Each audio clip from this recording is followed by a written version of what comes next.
Tempoh kehampaan politik ataupun ketika berada dalam political wilderness melebihi 2 tahun ini bukanlah satu jangka masa yang singkat bagi seorang yang mempunyai impian yang tinggi di dalam kepimpinan. Jika kita berada pada kedudukan beliau, pastinya setiap hari yang berlalu bermakna impian yang didambakan semakin jauh meninggalkan kita. Bagaimanapun, pada Tun Mahathir, tempoh masa ini adalah satu ruang waktu yang terbaik untuk kembali melihat ke dalam dirinya dan meneroka segala kelemahan dan kekuatan untuk bangun semula. Kesungguhan ini ditunjukkan melalui kesanggupan beliau memberi khidmat kepada rakyat melalui perkongsian pengalaman dan pandangan berkaitan situasi politik semasa dan hala tuju negara, khususnya tentang nasib bangsa Melayu. Semasa berada di luar parti, barulah beliau mula memahami dengan lebih mendalam bagaimana perlunya kepada satu platform untuk meletakkan wadah perjuangan besar yang diyakininya. Impian kepimpinannya tidak akan dapat direalisasikan sekiranya tanpa platform yang sesuai. Sejak awal kerjaya politiknya, beliau hanya meyakini UMNO sebagai satu parti yang boleh membawa perjuangan yang dibawanya. Melalui UMNO, beliau boleh mendapat peluang untuk bertanding di dalam pilihan raya dan mendapat kedudukan di dalam kepimpinan dan pentadbiran negara bagi melaksanakan matlamat perjuangannya. Kini, tanpa platform, segala impiannya tidak dapat dilaksanakan. Beliau membuat pemerhatian terhadap perjuangan parti PAS yang juga mewakili kepentingan orang Melayu dan Islam. Namun begitu, matlamat dan wadah perjuangan parti ini terlalu sempit dan hanya mampu membawa perjuangan bangsa Melayu dan Islam pada peringkat retorik dan teori sahaja.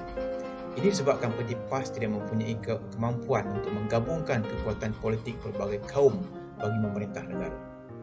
Hanya UMNO melalui perkongsian bijak parti perikatan yang dapat mencapai matlamat ini. Seorang pemimpin yang baik seharusnya mampu menarik sokongan daripada penyokong dan pengikutnya melalui kekuatan sikap, perwatakan dan perjuangan. Pada peringkat permulaan, Tun Mahathir seakan kehilangan keyakinan terhadap sokongan yang bakal diperolehinya ketika berada dalam tempoh masa kehampaan politik. Pengalaman awal sebaik sahaja dipecat daripada UMNO menunjukkan bahawa beliau mula kehilangan penyokong dan juga pengikut yang sebelum ini sentiasa bersama dengannya. Untuk beberapa ketika, beliau merasa amat sukar untuk menyuarakan pandangannya kerana tidak ramai yang ingin mendengarnya. Namun begitu, setelah masyarakat mula menyedari bahawa beliau sebenarnya berkorban demi sebuah perjuangan, maka mereka mula memberi perhatian kepada pandangan yang beliau ingin sampaikan. Penerbitan buku The Malay Dilemma dan pengharamannya oleh kerajaan menambahkan lagi minat dan perhatian mereka untuk mendengar sendiri pandangan beliau secara peribadi. Ketika inilah kedudukan kepimpinannya mula menunjukkan tanda-tanda pendakian naik ke atas dan bukannya menurun ke bawah. Kesemuanya disebabkan kebolehan beliau mempengaruhi pengikut dan penyokong sekalipun tanpa kedudukan dan jawatan. Inilah salah satu keistimewaan yang ada pada seorang pemimpin yang dapat mempengaruhi orang lain melalui kehebatan perjuangannya. Banyak kumpulan pemimpin muda, khususnya daripada pergerakan pemuda UMNO dan pelajar universiti mula meminati pandangan dan pemikiran beliau ketika itu. Tun Mahathir juga membuat pemerhatian dan refleksi terhadap perwatakan kebanyakan pemimpin yang kekal menyokong Tunku atau yang memilih untuk berdiam diri sekalipun melihat sesuatu yang tidak betul sedang berlaku. Bagi yang kekal menyokong, kebanyakan mereka mempunyai perspektif yang sama dengan Tunku, iaitu masih dibuai dengan kejayaan masa lalu, seolah-olah tidak ada apa-apa yang buruk sedang berlaku dalam kalangan masyarakat Melayu dan hubungan di antara kaum. Manakala yang memilih untuk berdiam diri, mereka mengetahui kerosakan yang sedang berlaku tetapi kebimbangan terhadap kedudukan, pangkat dan jawatan serta masa hadapan kerjaya politik mereka menyebabkan kebanyakannya tidak berani menyuarakan pandangan, apatah lagi mengkritik. Gambaran pemimpin Malaysia pada era 60-an dan 70-an menunjukkan kecenderungan mengutamakan perkhidmatan kepada rakyat daripada mencari keuntungan untuk diri mereka sendiri. Jika diteliti kritikan Tun Mahathir terhadap Tunku, tidak ada yang berkaitan dengan amalan rasuah dan penyalahgunaan kuasa. Sebaliknya lebih kepada pendekatan pentadbiran yang tidak memberi tumpuan kepada kebajikan rakyat secara menyeluruh, disebabkan terbuai dengan kejayaan masa lalu. Bukannya disebabkan oleh rasuah, penyalahgunaan kuasa ataupun mencuri hak rakyat seperti yang berlaku pada zaman sekarang. Kumpulan pemimpin yang terbuai dengan kejayaan masa lalu ini mungkin mewakili sebahagian kecil daripada pemimpin negara yang ada pada masa tersebut, khususnya yang kuat menyokong kepimpinan Tunku Abdul Rahman. Kumpulan kedua yang lebih ramai mungkin dalam kalangan mereka yang punya prinsip yang jelas dalam memperjuangkan nasib bangsa dan negara seperti Tun Razak dan Tun Dr. Ismail. Mereka tidak menyokong Tunku secara memututuli dan tidak juga menentangnya secara terbuka. Manakala Tun Mahathir mungkin mewakili kumpulan ketiga, iaitu sekumpulan kecil pemimpin yang lebih berani mengkritik dan menyatakan pendapatnya secara berterus terang.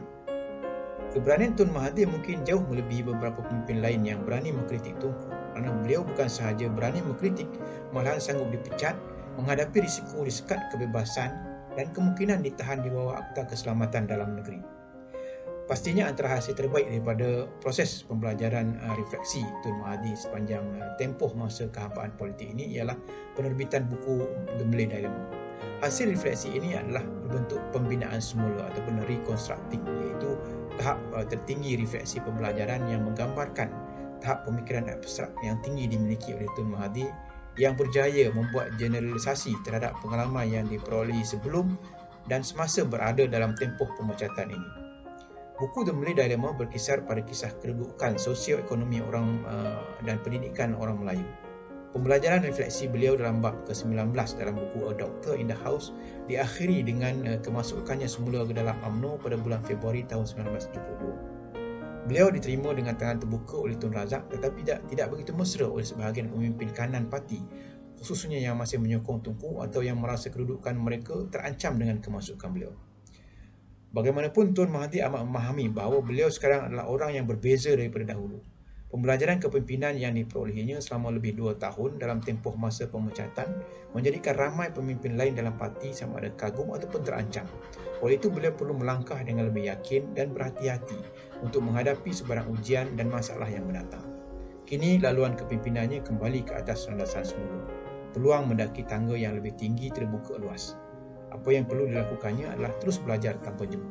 John C. Maxwell, jurulatih kepimpinan terkenal di dunia, di dalam bukunya The 21 Irrefutable Laws of Leadership tahun 1998 menyebut bahawa para pemimpin yang berjaya adalah pelajar.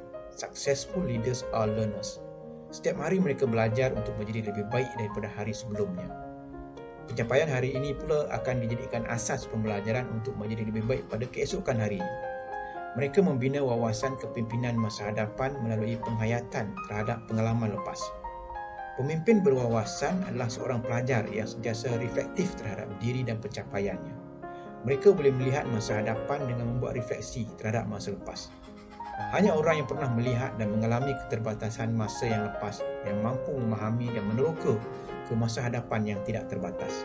Only those who had seen the limiting past can see the limitless potential of the future. Stephen R. Covey di dalam bukunya The 7 Habits of Highly Effective People tahun 1989 menyebut, all things are created twice. There's a mental or first creation and a physical or second creation of all things. Maksudnya setiap kejadian wujud dalam 2 dimensi, iaitu dimensi mental dan dimensi fizikal. Hanya pemimpin yang berwawasan yang mampu menggambarkan kewujudan dalam kedua-dua bentuk dimensi ini. Dimensi mental dibentuk melalui pengalaman dan kekuatan visi, manakala dimensi fizikal dibentuk melalui keazaman dan kekuatan tindakan. Inilah gambaran pengalaman yang dilalui oleh Tun Mahathir ketika berada dalam tempoh masa pemecatan atau kehampaan politik selama lebih daripada 2 tahun. Untuk menjelaskan bentuk pemikiran kepimpinan yang diaplikasikan oleh Tun Mahathir dalam tempoh masa pemecatan ini, amat sesuai kita merujuk kepada beberapa prinsip kepimpinan yang menjadi asas kepada amalan para pemimpin hebat pada setiap era dan lapisan. Buku The 21 Irrefutable Laws of Leadership oleh Maxwell tahun 1998 mungkin antara rujukan terbaik yang boleh digunakan untuk menggambarkan pengalaman kepimpinan Tun Mahathir dalam tempoh masa pemulauan politik selama lebih 2 tahun. Dapatan analisis daripada bab 16, 17, 18 dan 19 buku A Doctor in the House berkaitan pengalaman Tun Mahathir semasa pemulauan politik mendapati bahawa tidak kurang daripada 9 prinsip kepimpinan yang digariskan oleh Maxwell diaplikasikan oleh Tun Mahathir secara jelas. Antaranya ialah yang pertama, prinsip pembongkaran ataupun the law of the leap. Yang keduanya ialah prinsip pengaruh, the law of influence. Yang ketiganya adalah prinsip penghormatan, the law of respect. Yang keempatnya prinsip gerak hati, the law of intuition. Yang kelimanya prinsip pengaturan masa, the law of timing. Yang keenamnya prinsip daya penarik, the law of magnetism. Yang ketujuhnya prinsip pimpinan gandaan, the law of explosive growth. Yang ketujuh ialah prinsip pimpinan gandaan, the law of explosive growth. Yang kelapan adalah prinsip lingkaran hubungan dalaman, the law of the inner circle, dan yang kesembilannya prinsip pengorbanan, the law of sacrifice. Kita akan bincang beberapa prinsip di sini, dan yang selebihnya tuan-tuan dan puan boleh merujuk kepada bab 5 buku saya, pembincangan yang menyeluruh dibincangkan di dalam bab ini. Prinsip pembongkaran, the law of the lead. Kebolehan seseorang pemimpin mengaplikasikan prinsip ini menentukan kecekapan dan kemampuannya memimpin. Maxwell menggambarkan bahawa potensi setiap pemimpin tertutup dengan penutup bekas atau lead yang boleh digerakkan ke atas. Lebih tinggi penutup menunjukkan potensi pemimpin tersebut lebih baik dalam mengaplikasikan prinsip ini. Dalam konteks kepimpinan, ia merujuk sejauh mana potensi pemimpin boleh membongkar ciri-ciri penting kepimpinan untuk membolehkan pengikut dan penyokong menghargai kebolehannya memimpin. Kebolehan Tun Mahathir menganalisis isu berkaitan tragedi 13 Mei amatlah mengagumkan. Tidak ramai pemimpin yang mampu melihat ke dalam masalah yang begitu rumit punca kejadiannya dan sukar pula penyelesaiannya. Tunku Abdul Rahman hanya mampu menyalahkan golongan kiri atau kumpulan pengganas komunis sebagai dalang di sebalik peristiwa berdarah ini. Manakala kebanyakan pemimpin yang rapat dengan beliau begitu bangga dapat bersama-sama menikmati kedudukan mereka dan berbengkah dengan kejayaan masa lampau Tunku. Analisis mendalam Tun Mahathir membawa beliau kepada memahami bahawa masalah kebencian kaum adalah gejala yang wujud sejak zaman penjajah British. Dasar pecah dan perintah yang diamankan oleh pihak British menyebabkan jurang pemisahan antara kaum yang sangat luas. Kepimpinan negara yang diambil dan dinominasikan oleh orang Melayu tidak melakukan sesuatu untuk mengubah keadaan. Sebaliknya membiarkan kesan dasar British ini berleluasa. Penulisan dan penerbitan buku Gemilih Dilema menjadi bukti hidup tentang bagaimana Tun Mahathir benar-benar mengaplikasikan prinsip pembongkaran ataupun the law of the lead ini dalam kepimimpinannya. Dalam buku ini, beliau mengemukakan hasil pemerhatian beliau terhadap apa yang berlaku dalam kalangan orang Melayu sebelum dan selepas peristiwa 13 Mei. Prinsip pengaruh, the law of influence. Pengaruh sama ada positif ataupun negatif adalah ukuran dan nilaian sebenar kehebatan seorang pemimpin menguasai pengikut dan penyokong. Pengaruh tidak terhad kepada pemimpin yang mempunyai kedudukan ataupun tidak. Kadang-kadang pemimpin yang tidak mempunyai kedudukan atau pangkat yang tinggi mempunyai pengaruh yang lebih besar daripada pemimpin yang mempunyai kedudukan. Tun Mahathir menyadari tentang keperluan pengaruh dalam kepimpinan. Hal ini terbukti dalam pernyataan beliau bahawa untuk membolehkan beliau diterima sebagai seorang pemimpin, kelulusan dan tahap pendidikan yang tinggi diperlukan. Di dalam A Doctor in the House, beliau menulis, I wanted to be a leader so that I could get things done. At school, my schoolmates had readily accepted me in this role, but older people did not take me as seriously as I wanted them to. I decided that the only way I could get them to listen to my ideas and opinions was to improve my credentials. The key was a university degree, as graduates were rarity then. Tanggapan bahawa tahap pendidikan mungkin boleh membantu beliau melangkah masuk ke dalam dunia kepimpinan dengan lebih mudah mungkin benar berdasarkan pengalaman beliau sendiri pada tahun 1988. Kredibiliti pendidikan mungkin antara sebab utama beliau terpilih sebagai ahli jawatankuasa UMNO Kedah dan dilantik mengetuai Biro Politik pada tahun tersebut. Namun begitu, pengalaman berkhidmat dalam jawatankuasa ini juga mengajar beliau bahawa tidak mudah untuk mendapatkan pengaruh sekalipun seorang pemimpin itu mempunyai kedudukan, apatah lagi kedudukan yang lebih rendah. Pembelajaran kedua yang beliau dapat ialah pengaruh juga boleh diperolehi apabila seorang pemimpin menunjukkan ketegasan prinsipnya.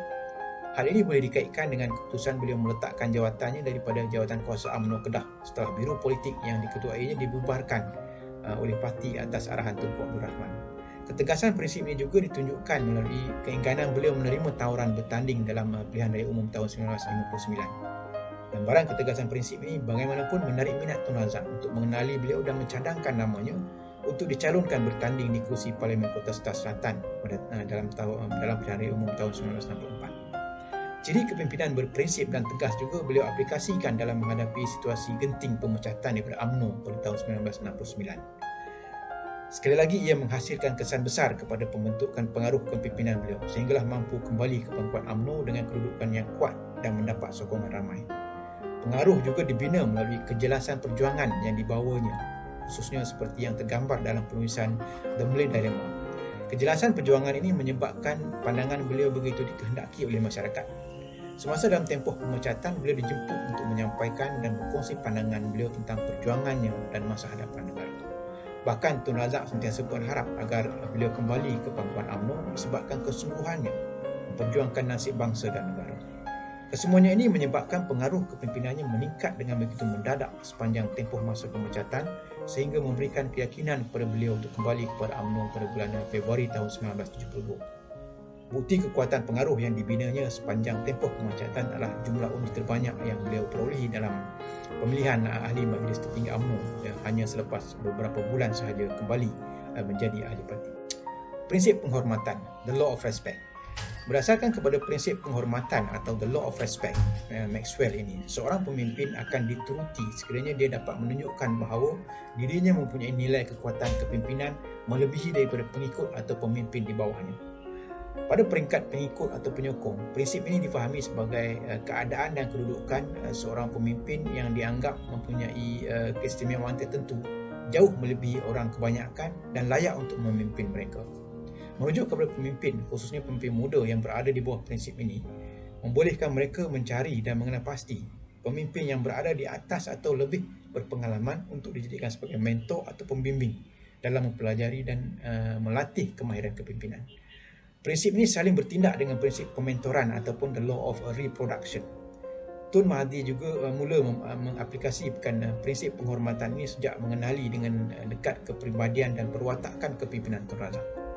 Manakala Tun Razak pula mula mengenali perwatakan kepimpinan Tun Mahathir sejak beliau menunjukkan sikap ketegasan dan berprinsip ketika berkhidmat dalam Jabatan Kuasa UMNO Kedah pada tahun 1958. Prinsip penghormatan dan prinsip pementoran mula saling bertindak balas apabila Tun Mahathir dipilih bertanding dalam pilihan raya umum tahun 1964 dan dilantik sebagai wakil Malaysia untuk persidangan APSO di Ghana pada tahun 1965. Sejak itu Tun Mahathir sentiasa meletakkan penghormatan terhadap Tun Razak melebihi pemimpin lain termasuk Perdana Menteri Tunku Abdul Rahman sendiri. Stephen Covey dalam bukunya The Eighth Habit ketika menjawab soalan berkaitan kepimpinan, adakah ia boleh diajar? Jawab beliau tidak, tapi ia boleh dipelajari. Menurut beliau, kunci kepada pembelajaran kepimpinan adalah latihan antara rangsangan iaitu pengajaran dan tidak balas iaitu pembelajaran. Sekiranya seseorang bersedia melatih kebebasan memilih untuk belajar ilmu, kemahiran dan perwatakan berkaitan kepimpinan seperti visi atau wawasan, disiplin, semangat dan kesedaran, maka dia akan belajar menjadi seorang pemimpin yang akan diikuti, kata Covey tahun 2004. Can leadership be taught? No, it can be learned. Again, the key is the exercise of the space between stimulus, that is the teaching, and response, that is the learning. And if people will exercise their freedom of choice to learn the knowledge, skills and character traits associated with leadership, which is a vision, discipline, passion and consign, they will learn to be leaders that others will happily choose to follow. Tun Mahathir memilih untuk bertindak balas dengan rangsangan yang ditunjukkan oleh Tun Razak sehingga menjadikan hubungan pementoran mereka bertambah kukuh. Setiap tindakan Tun Razak, sama ada berbentuk positif maupun negatif, dijadikan sebagai petunjuk untuk beliau bertindak. Prinsip daya penarik, prinsip pimpinan gandaan dan prinsip lingkaran hubungan. Tiga prinsip ini iaitu the law of magnetism, the law of explosive growth and the law of the inner circle. Prinsip daya penarik dan ketiga-tiga prinsip ini adalah tiga prinsip yang saling berhubungan dalam proses pembelajaran kepimpinan yang diaplikasikan oleh Tun Mahathir. Menurut Maxwell tahun 1998, prinsip daya penarik merujuk pada kualiti diri seorang pemimpin yang dapat menarik sejumlah pengikut yang juga mempunyai kualiti yang sama. Who are you is who you attract. If you want to attract better people, become the kind of person you desire to attract. Pemimpin yang mempunyai wawasan perjuangan juga akan mendapat pengikut yang mempunyai wawasan perjuangan yang sama. Pemimpin yang kuat dan tabah akan mendapat pengikut yang sama kuat dan tabah. Ketabahan Tun Mahathir dalam menghadapi situasi pemecatan menarik minat ramai pengikut dan penyokong, terutamanya dalam kalangan ahli pergerakan pemuda UMNO yang dianggap sebagai golongan Turki muda ataupun Young Turks oleh Tunku Abdul Rahman serta ahli UMNO di negeri kelahirannya Kedah dan Perlis. Kebanyakan mereka adalah ahli dan pimpinan UMNO yang yakin kepada perjuangan memperbaiki nasib orang Melayu yang selama ini diabaikan oleh kepimpinan Tunku sejak merdeka. Untuk mencapai hasrat perjuangan ini, mereka perlukan pembaharuan dalam UMNO, Parti Keramat Orang Melayu. Untuk mencetus pembaharuan tersebut, mereka memerlukan seorang pemimpin yang memahami secara mendalam situasi kemunduran orang Melayu dan cara bagaimana perubahan boleh dilakukan. Dan Tun Mahathir adalah pemimpin yang mereka cari. Prinsip lingkaran hubungan dalaman menurut Maxwell merujuk kepada potensi seorang pemimpin yang dibina melalui kewujudan kumpulan pengikut yang rapat dengannya. A leader's potential is determined by those closest to him. Selain daripada kumpulan penyokong daripada golongan Turki muda dalam pergerakan pemuda UMNO dan beberapa orang pemimpin bahagian UMNO di Kedah dan Perlis, Tun Razak juga merupakan ahli dalam lingkaran hubungan dalaman beliau. Potensi dan perwatakan kepimpinan beliau banyak ditentukan oleh hubungan pementorannya dengan Tun Razak yang dijelaskan dalam prinsip penghormatan dan prinsip pementoran sebelum ini. Perwatakan kepimpinan Tun Mahathir pada ketika ini boleh digambarkan sebagai berprinsip seperti Datuk On, berjiwa besar seperti Tun Razak. Prinsip pengorbanan, the law of sacrifice. Pengorbanan adalah perkataan yang dapat merumuskan seluruh pengalaman yang dilalui oleh Tun Mahathir sepanjang berada dalam tempoh masa pemecatan ataupun kehampaan politik selama lebih 2 tahun. Sebaik sahaja dipanggil untuk berhadapan dengan jawatan kuasa disiplin parti di bawah Majlis Tertinggi UMNO, beliau telah sedia maklum akan kemungkinan dipecat dan kehilangan hak keahliannya. Jangkaan dan kesediaan untuk dipecat ini menggambarkan kesediaan beliau untuk mengorbankan kedudukan dan pangkat yang disandang sebelum ini demi mempertahankan prinsip kebenaran yang diyakininya. Beliau kehilangan jawatan ahli Majlis Tertinggi Parti dan jawatan-jawatan lain dalam parti, termasuk juga keahlian UMNO dan semua peluang keemasan yang datang bersamanya, termasuklah peluang bertanding dalam pilihan raya dan memegang jawatan penting dalam kerajaan. Kesemua daya tarikan, pangkat, kedudukan dan kebendaan yang dikorbankan ini bukanlah suatu yang kecil maknanya kepada seorang yang begitu taksub dan fanatik terhadap impian menjadi seorang pemimpin. Menurut Maxwell tahun 1998, prinsip pengorbanan dalam kepimpinan menghendaki seorang pemimpin melepaskan keinginan yang membebankan dirinya untuk melancarkan lagi pendakiannya ke puncak. The law of a sacrifice says you have to give up to go up. Prinsip ini juga menghendaki seorang pemimpin membuat pengorbanan bukan hanya sekali bahkan berkali-kali. The law of sacrifice maintains that one sacrifice seldom brings success. Malahan apabila seorang pemimpin telah berjaya berada di puncak, beliau mungkin perlu sentiasa berkorban. If leaders have to give up to go up, then they have to give up even more to stay up. Lantaran itu, lebih tinggi tahap kepimpinan yang ingin dicapai oleh seseorang, maka lebih besar dan lebih banyak pengorbanan yang perlu mereka lakukan. The higher the level of leadership people want to reach, the greater the sacrifices they will have to make. Kesemua prinsip pengorbanan yang dijelaskan oleh Maxwell ini menepati amalan kepimpinan Tun Mahathir. Apa yang lebih menarik ialah beliau melakukan pengorbanan dalam keadaan sedar dan bersedia menghadapi segala risiko, dugaan dan ancaman yang hadir bersamanya, sama ada pada masa tersebut maupun yang dijangkakan akan berlaku pada masa yang akan datang.